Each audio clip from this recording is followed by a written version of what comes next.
Kilala niyo ba siya? What? Yung spokesperson ng Malacanang. Ano nangyari? Trending siya ngayon. Si Atty. Castro. Pakinggan ninyo ito. Kung ano yung kanyang sagot. Parang wala na sa katinuan si Atty. Hair. Parang wala na siyang matinong sagot.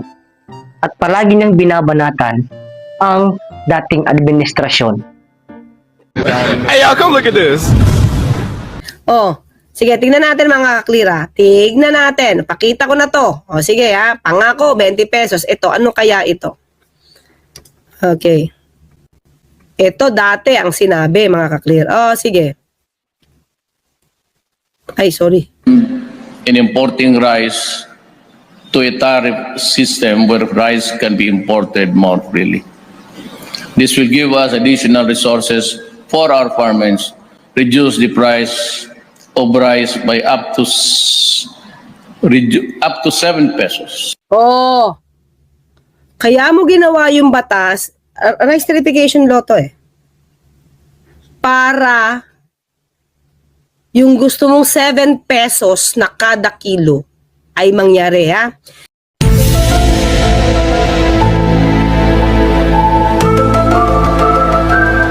Puking ina mo. Kupal ka ba?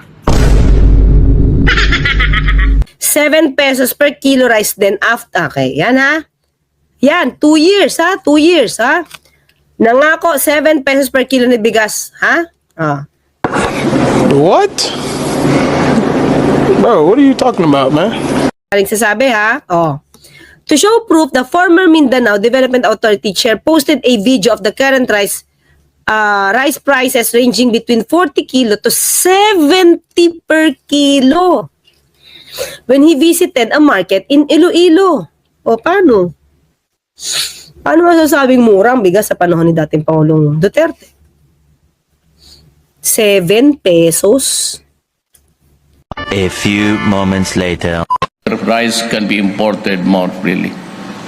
This will give us additional resources for our farmers, reduce the price of rice by up to 7 pesos per kilo. Another one. Reduce the price of rice by up to 7 pesos. Another one. Reduce the price. Another one. Reduce the price of rice by up to 7 pesos.